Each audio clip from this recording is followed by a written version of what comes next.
24e dimanche du temps ordinaire, année B. Pour vous, qui suis-je? La question est posée par le Seigneur lui-même à ses disciples. Pour la foule, qui suis-je? Ceux-ci de lui rapportaient toutes les rumeurs qui courent à son sujet. Pour les uns, Jean-Baptiste, pour les autres, Élie, et pour d'autres encore, un prophète d'autrefois qui serait ressuscité.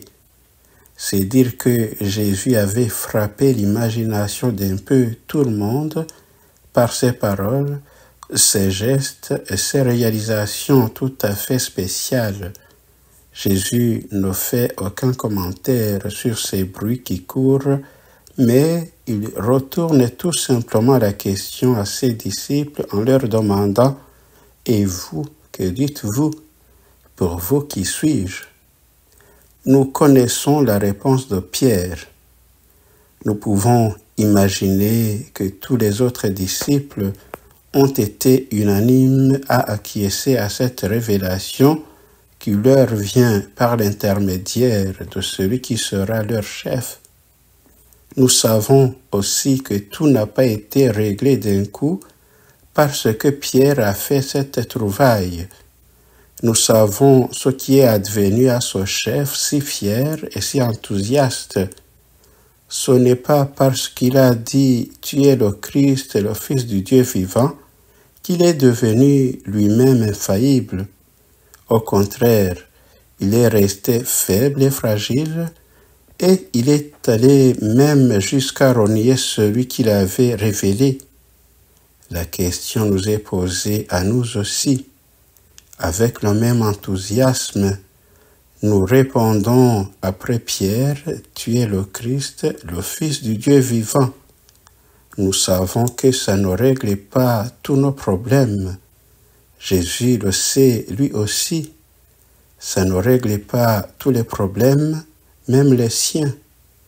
Il ajoute, « Il faut que le Fils de l'homme souffre beaucoup, qu'il soit rejeté et tué, et que le troisième jour, il ressuscite. » Les disciples n'ont rien compris. Avons-nous compris davantage? Avons-nous compris que ce n'est pas parce que nous avons eu la révélation du mystère du Christ que nous devenons infaillibles, que nous devrions être exemptés de tout mal et de toute blessure? Ce n'est pas parce que nous croyons au Christ que nous devenons parfaits. Jésus lui-même, le Messie, le Christ, a souffert, a été rejeté et a été tué. Nous devons nous attendre, nous aussi, ses disciples, à passer par les mêmes situations. La souffrance sera d'autant plus lourde que nous serons plus près de lui. Car, dit Jésus, celui qui veut marcher à ma suite, qu'il renonce à lui-même, qu'il prenne sa croix chaque jour et qu'il me suive. Allons-nous encore accepter de redire avec Pierre, « Tu es le Christ, le Fils du Dieu vivant » C'est toi que je veux suivre tout au long de ma vie? Prière. Tu fais tiennes mes souffrances. Pourquoi me parles-tu ainsi, Seigneur? Pourquoi de telles remontrances? Je tente de t'épargner la souffrance et tu me qualifies d'adversaire. C'est moi que tu as appelé avant les autres sur les rives du lac de Tibériade. J'ai été le premier à affirmer haut et fort que tu es le Christ, celui qui nous sauvera.